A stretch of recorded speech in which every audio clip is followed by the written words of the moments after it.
Namaskar everyone, welcome back to another video on I Love History 456. My real name is Shreyansh Tiwari, and today we're going to be talking about one of the greatest rulers in all of Indian history, if not the greatest ruler in all of history.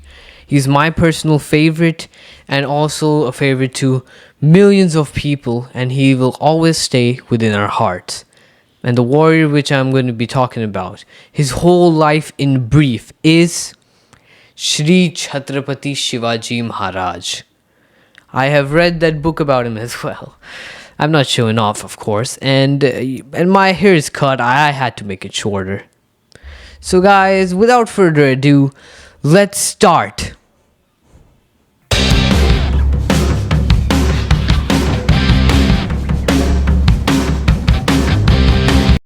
Chhatrapati Shivaji Maharaj was born in the Shivreni fort on 19th February 1630. His mother is Jijubai, who was his mother was only present there, his dad wasn't. His dad was Shahaji Bhonsle, who was a general under the Bijapur Sultanate, ruled by the Adil Shahi dynasty. I'll put a map over here. It used to control a significant portion of the Deccan. It used to control Maharashtra and Karnataka. So Shivaji was born. He was born in Shivreni Fort. His childhood was, not gonna lie, it was pretty good, as he was born in a fort and his dad was a general of the Bijapur Sultanate. So in 1636, Shivaji's father Shahaji Bhonsle gave the Pune Jagir under his wife Jijabai, means Shivaji's mother's supervision. So Shivaji Maharaj also had to go to Pune as well. And at that time, Shivaji Maharaj, still a kid, saw the plight of the people in Pune. They were heavily exploited, the farmers. There was a lot of corruption. High people would people in high posts would exploit the poor a lot.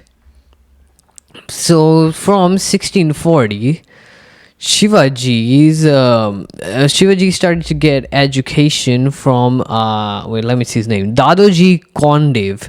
Dadoji Kondev was a great friend of Shivaji's dad Shahaji Bhonsle. So that's why. So since his childhood, Shivaji saw so much injustice happening all around him. How the people were so poor, the farmers were getting heavily taxed. And if they wouldn't be able to pay the tax, they would be punished severely. There were also slaughtering of cows at places. If you don't know, cows are really sacred in Hinduism, and they must not be slaughtered. So he saw all of that. And then in 1645, Shivaji Maharaj decided that he would fix everything.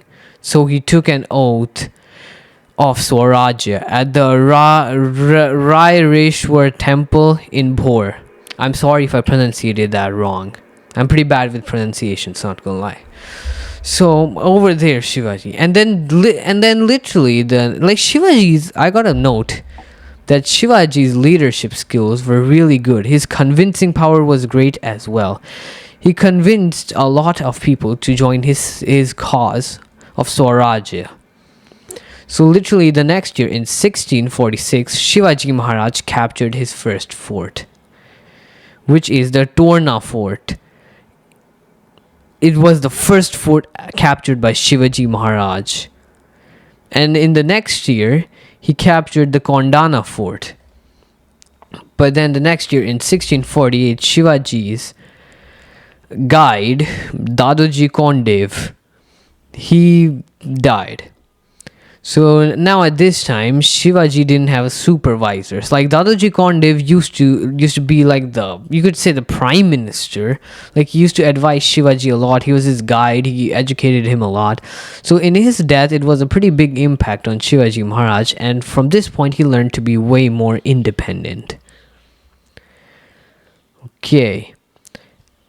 And then in 1649, Shivaji Raje captured the Rajgarh fort, which later became the capital as well. He also captured the Purandar fort. And then in 1654, Shivaji captured another fort, the Rohida fort. So Shivaji at this time, he was not seen as much of a threat till now.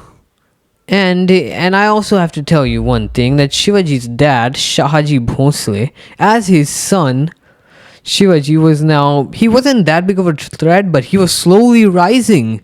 He was capturing fort by fort.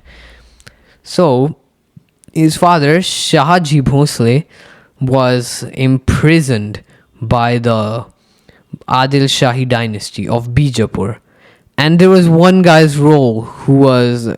There was a major role of one guy in imprisoning Shivaji's dad, Shahaji Bhosle. And that guy is Afzal Khan. Guys, remember this name. He was also a great general of the Bijapur Sultanate. His height is like 6'5". He's a pretty powerful guy as well, but a barbarian as well. So Shahaji Bhosle gets imprisoned. So in return of him like getting out of imprisonment, Shivaji had to give up 1 or 2 forts, and also Shivaji's elder brother also had to give 1 or 2 forts. So after this, Shahaji Bhosle was freed, and he again became the general of the Bijapur Sultanate. But then in 1656, Shivaji's dad dies while he was hunting. It is said that he fell off his horse. And this was pretty hard for Shivaji, because just a few months before his dad died, Shahaji Bhosle had visited Shivaji after he was freed from imprisonment. Shahaji Bhosle inspired Shivaji a lot. He told Shivaji how he was so much proud on Shivaji and he should continue his work and valor and morals and ethics. And he also taught Shivaji a few things as well.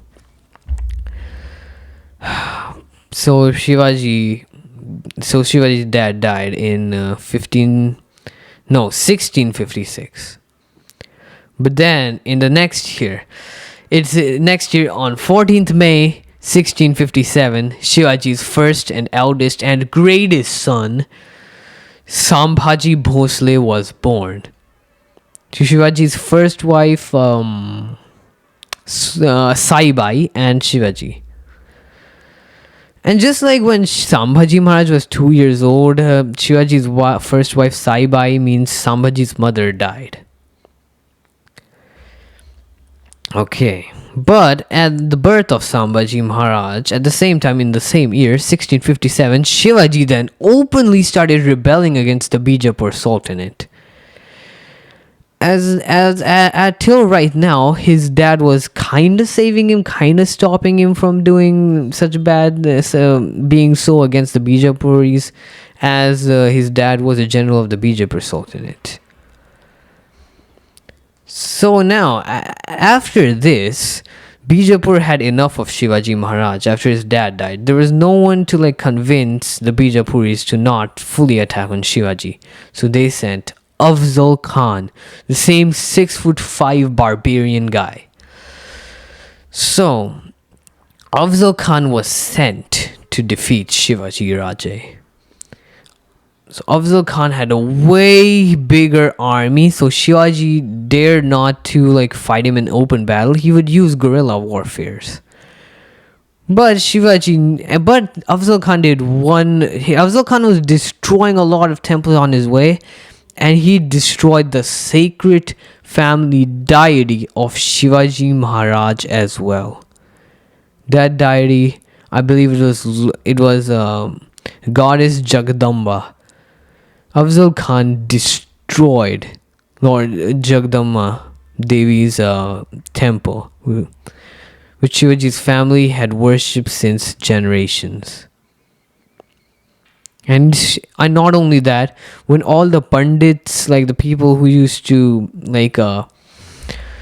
work in the temple, supervise and do all the work there, Afzal Khan did not even spare them. He killed everyone over there. He was such a barbarian. Shivaji Maharaj had to do something at this point, so he made a plan. His first very, very, very daring plan. So Shivaji Maharaj acted like he was really weak and scared of Afzal Khan now. So he sent Afzal Khan that we are ready to negotiate with you. So Afzal Khan called Shivaji to his fort, his area. But then Shivaji, they used to send envoys to each other to communicate. So Shivaji sent his envoy who said that Shivaji Maharaj was really scared of you, Afzal Khan. So we have decided that we're going to meet at the I think it was Pratapgarh fort.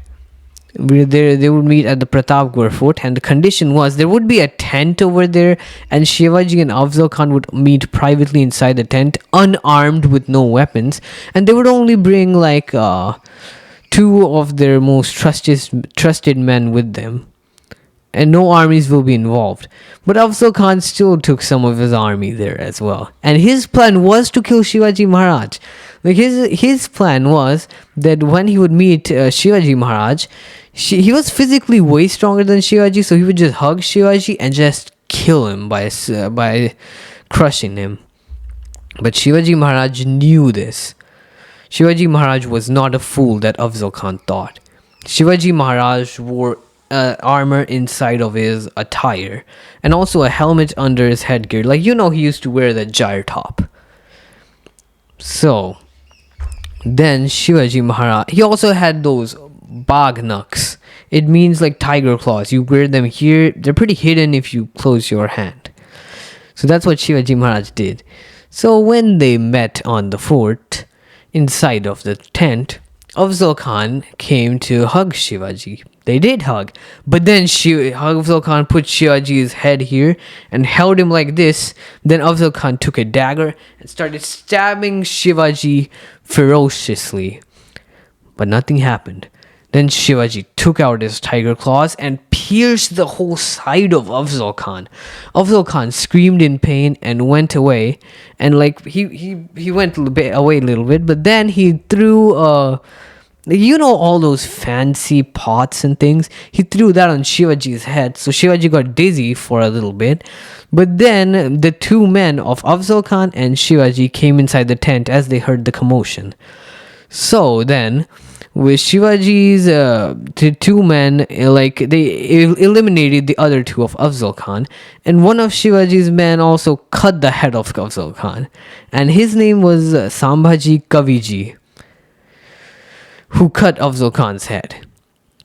So, and then the Battle of Purandar happened, in which Afzal Khan's forces and Shivaji's forces clashed. Mind you that Afzal Khan's forces were way bigger than Shivaji Raje's forces, but yet they were still defeated as there was no one to command them, as Afzal Khan had died to the hands of Shivaji Raje and his men. So that was really great as well. So the exact date of Shivaji killing Afzal Khan at Pratapgarh fort is 10th November 1659.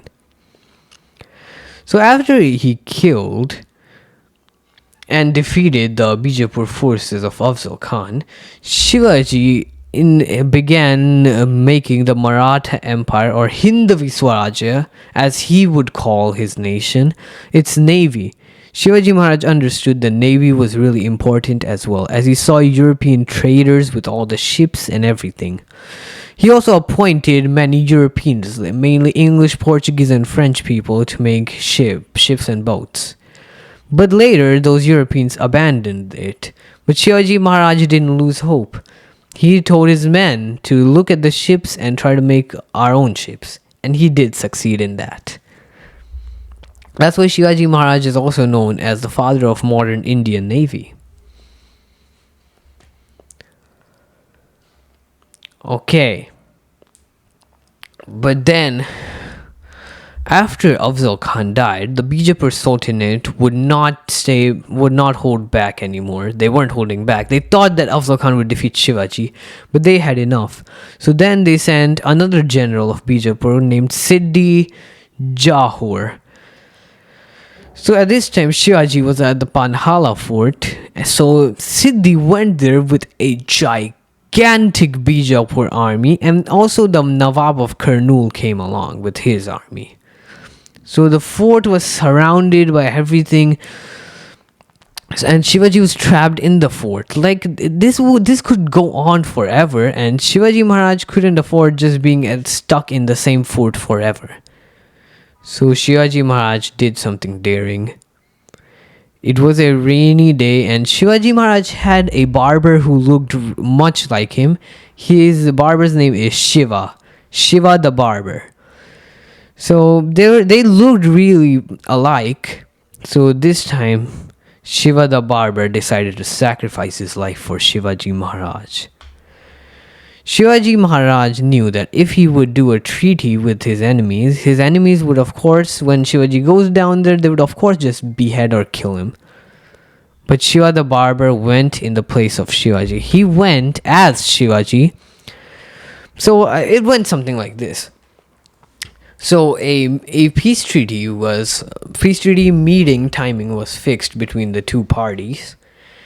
But in the night before the peace treaty, Shiva the barber, disguised as Shivaji in a palanquin, was spotted running. Like they're speeding through the enemy force camps. But the enemy force camps saw him and they captured him. And Shiva the barber did a great impersonation of Shivaji Maharaj. And he talked to the enemy Siddhi and the Nawab of Carnatic for a long time.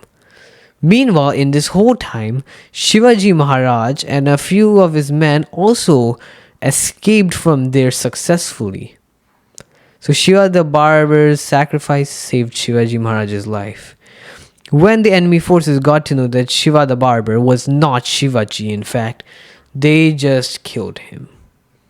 But Shiva the barber, his sacrifice will always be remembered by Shivaji.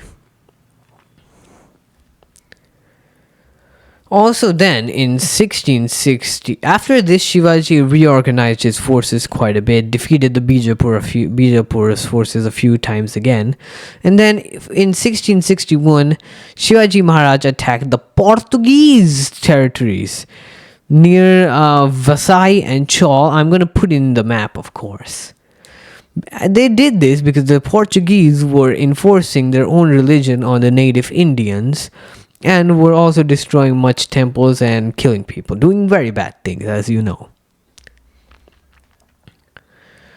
Okay, but now at this time, another great daring feat of Shivaji comes into play. So at this time, the Mughal Emperor Aurangzeb, so Aurangzeb's Mama, which means his mother's brother, Shahista Khan, who was a good general in the Mughal army, was sent to get rid of Shivaji Maharaj. So Shahista Khan went into the Deccan, and he did defeat Shivaji's forces. So he captured the Pune Mahal, where Shivaji's whole childhood went on. And he literally made where all of Shivaji's temple was. He made that the dancing room. He did whatnot bad things over there. He was a barbarian as well. So Shahista Khan, he literally settled in that fort and he started living a lavish life, partying there, doing everything. But the gardener of that fort, he was the same guy. Since like on Shivaji's time on that fort and Shahista Khan's fort. So that gardener,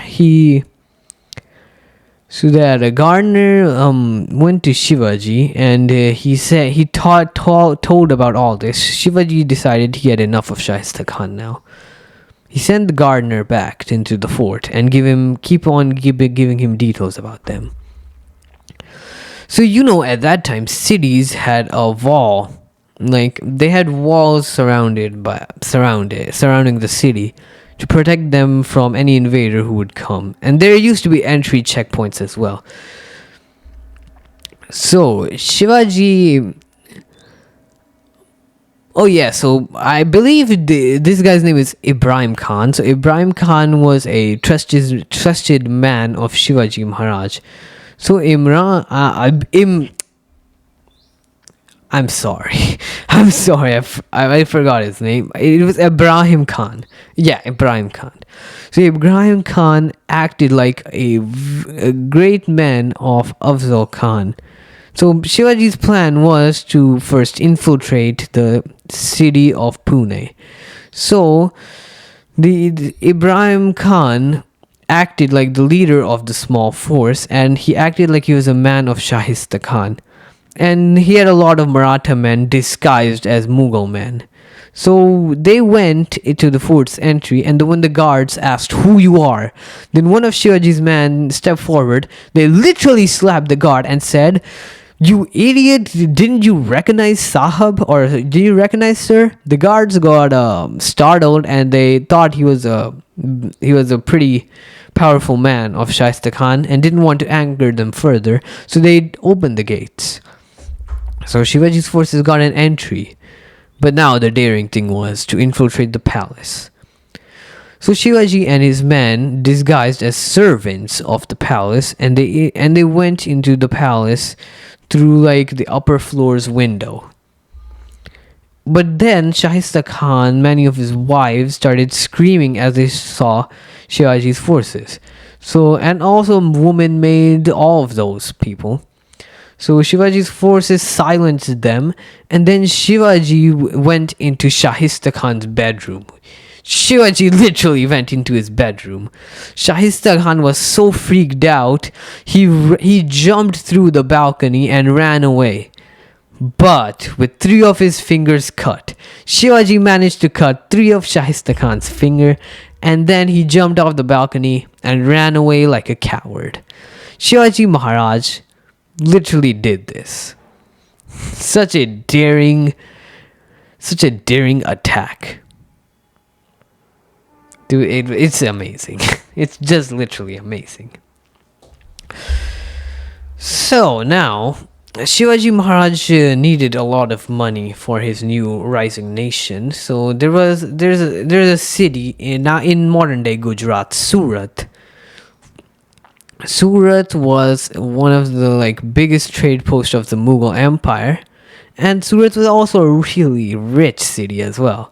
So would you know what Shivaji Maharaj did? In 1664's January, he went into the city, raided it, looted everything, and came back.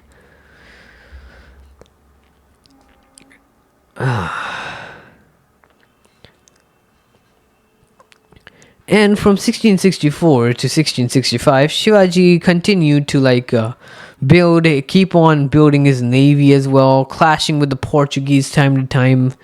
But then in 1665, Aurangzeb sent Mirza Raja Jai Singh. Mirza Raja Jai Singh, he was a Rajput commander in the Mughal army, and he used to rule a Rajput province. I'm forgetting the name. I'm just gonna put it over here.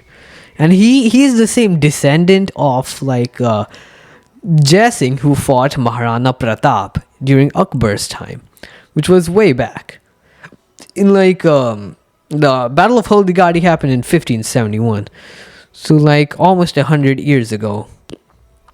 So Mirza Raja Jai Singh, he was a Rajput, and he managed to defeat Shivaji Maharaj. Shivaji Maharaj's first and only defeat by Rajput Mirza Raja Jai Singh. Shivaji Raje and Mirza Raja Jai Singh then made a treaty in Purandar on 11 June 1665. Shivaji Maharaj lost a lot of forts, I believe 23 forts, to the Mughals. And Shivaji Maharaj also had to give his son Sambhaji Maharaj in custody of Mirza Raja Jai Singh till the full treaty wasn't done. All the forts weren't given to the Mughals. So Shivaji had to give Sambhaji Maharaj to Mirza Raja Jai Singh. So Shivaji Maharaj also respected Mirza Raja Jai Singh as well. And Mirza Raja Jai Singh also respected Shivaji. Mirza Raja Jai Singh also gifted Shivaji a sword and was pretty warm to him and his son Sambhaji Maharaj as well. So Mirza Raja Jai Singh wasn't an evil guy. He was just in the wrong faction. And it was only due to his Mirza Raja Jai Singh was one of the biggest factors that Aurangzeb became the king. Otherwise, one of his brothers could have easily become the king. So after this treaty, it was a humiliating treaty for Shivaji Maharaj, and his son Sambhaji Maharaj was made a, I believe, zamindar or something like that, some post under the Mughals. So that's why Shivaji Maharaj and his son Sambhaji was only 9 at this time. So in 12th May 1666, Shivaji Maharaj and his son Sambhaji Maharaj went to Aurangzeb's court in Agra. At this time, Aurangzeb was having his official coronation as the Badshah, or the King of Kings of the Mughals. Okay. So the journey was like Shivaji went to. He also visited the Gwalior fort on the way, and he went to Agra. It was a pretty long, horrendous journey. Shivaji Maharaj, but as he reached Agra, Mirza Raja Jai Singh's son, Mirza Raja Jai Singh's son was supposed to receive Shivaji as he reached Agra, but he didn't. A normal Pune had received Shivaji Maharaj. So Shivaji Maharaj felt pretty bad. He controlled it. But then he couldn't, you know what he couldn't control? He got disrespected in Aurangzeb's court. Shivaji Maharaj was an independent king, but he was placed between like normal zamindars and all the people that he had defeated easily in the Mughal court. So Shivaji Maharaj stormed off out of the Mughal court. This is highly disrespectful to the Mughal king Aurangzeb. Nobody ever dared to do this. Aurangzeb got angry and he imprisoned Shivaji into house arrest. Shivaji and Sambhaji Raja. Sambhaji Maharaj was allowed to stay with Mirza Raja Jai Singh's son's palace. But Shivaji Maharaj was under house arrest, and Aurangzeb was planning on ways how to kill Shivaji. But before this, Shivaji started acting like he wanted to become a sage, and he got really sick, so Shivaji used to lay in the bed for long times. And then Shivaji used to send sweets to temples as he was sick. Sweets to temples as like a good deed. So Shivaji Raja did this for a long time, but one day the people who used to bring the sweets for Shivaji to inspect in his house arrest, Shivaji Maharaj disguised as one of the men who brought the sweets, and he placed just a few pillows over there at the place he used to sleep and his chair top. And then he went out disguised as the people who used to transfer the sweets here and there. No one suspected a thing for 3 days as Shivaji was so sick. And Shivaji Maharaj then, without Sambhaji Maharaj, he escaped back to his capital in the south, Raigad. Aurangzeb was enraged and he thought that Mirza Raja Jai Singh had a hand on Shivaji's escape. So Aurangzeb called Mirza Raja Jai Singh back to Agra, but when Mirza Raja Jai Singh on the way was at Burhanpur, Aurangzeb had poisoned and killed Mirza Raja Jai Singh.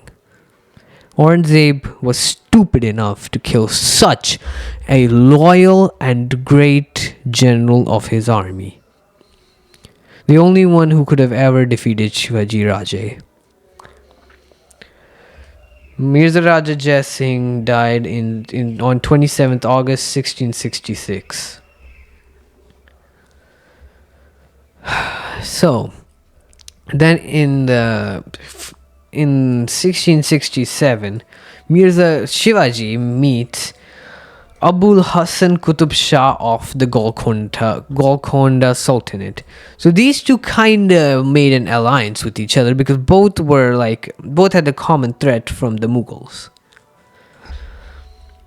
The Qutub Shah later on from 1668 also provided a lot of financial help to the Marathas.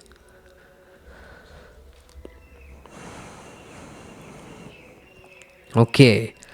Most of you guys have probably seen Tanaji, the movie, in which there was Ajay Devgan and Sharat Khelkar. So that's the part which comes now. Tanaji was a really trusted man of Shivaji Maharaj. And like I told you about the Kondana fort which Shivaji captured, it was one of the first forts he captured. So that was given back to the Mughals in the treaty with Mirza Raja Jai Singh. But as now Mirza Raja Jai Singh was gone, Shivaji Maharaj decided he would take back all the territories. Shivaji Maharaj would personally go to the Kondana fort to capture it, but his most trusted general Tanaji decided that he would go there instead. And why risk Shivaji Maharaj's life? Tanaji, and the fort was guarded by another Rajput named Udayban. Tanaji fought bravely, he killed Udayban, but Tanaji also died unfortunately while capturing the fort. And the next day when Shivaji reached there on 5th February 1670, Kondana fort was renamed to Sinhagarh in the honor of Tanaji. As Sinha means lion, and Shivaji then called Tanaji brave as a lion, who sacrificed his life for capturing that fort. And then in 1670, Shivaji again sacked Surat, looted a lot of money, and that's basically what happened.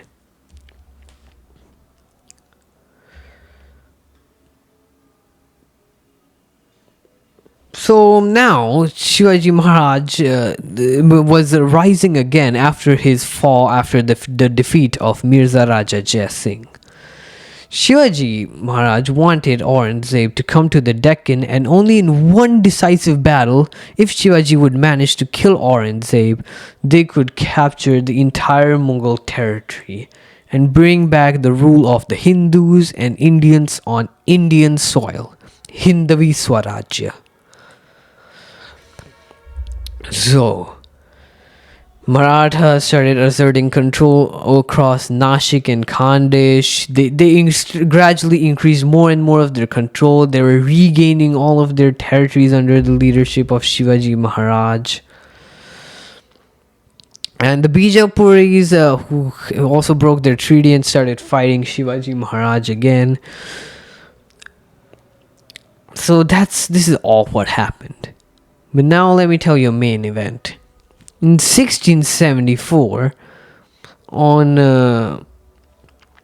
6th June 1674, Shivaji Maharaj was officially coronated as Chhatrapati, which means independent ruler.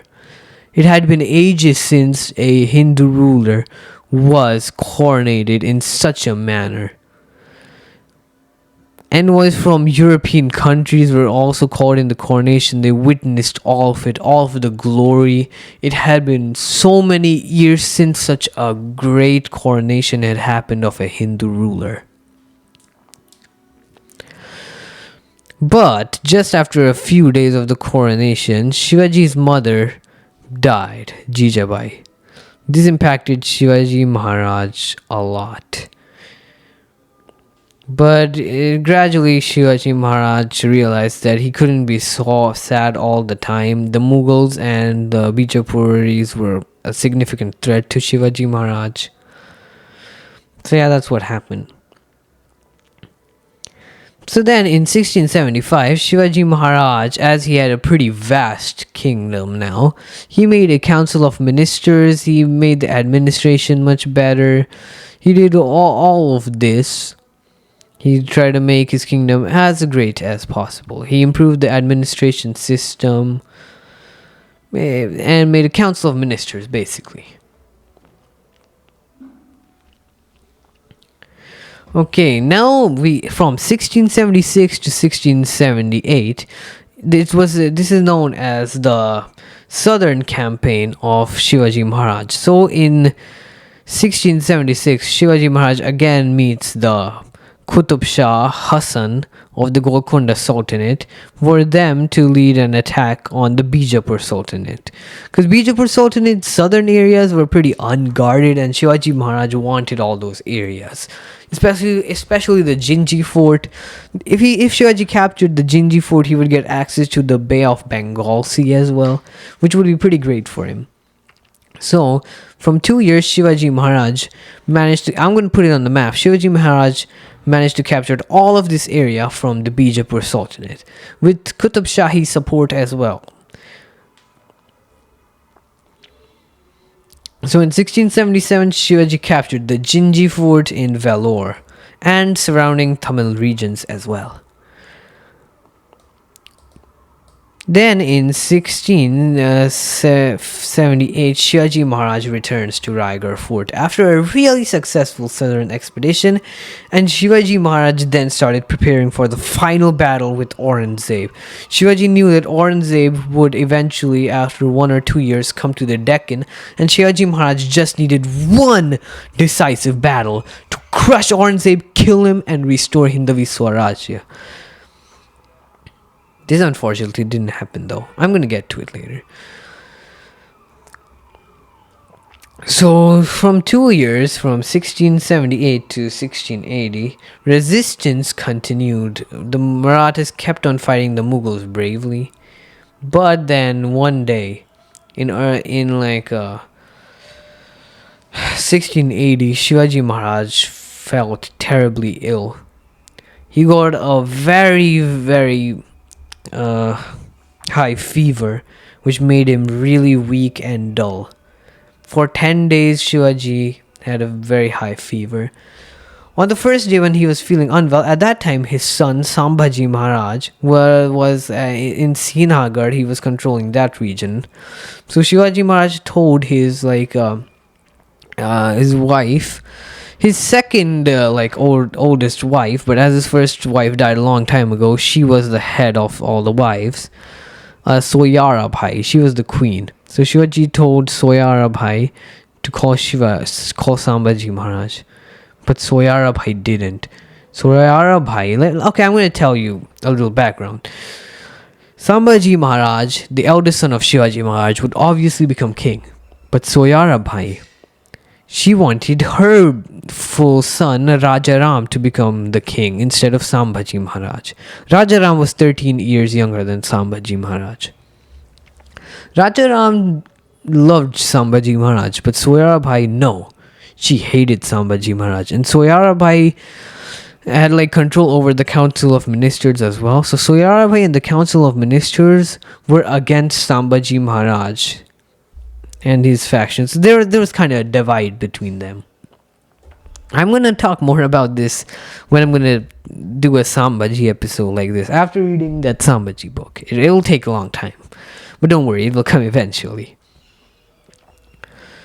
So then, though, after 10 days, on 3rd April 1680, Shivaji Maharaj passes away at the age of 50.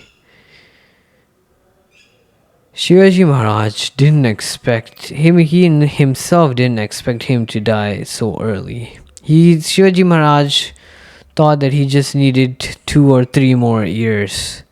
And then there could have been a decisive battle of him and Aurangzeb, and he could have defeated Aurangzeb.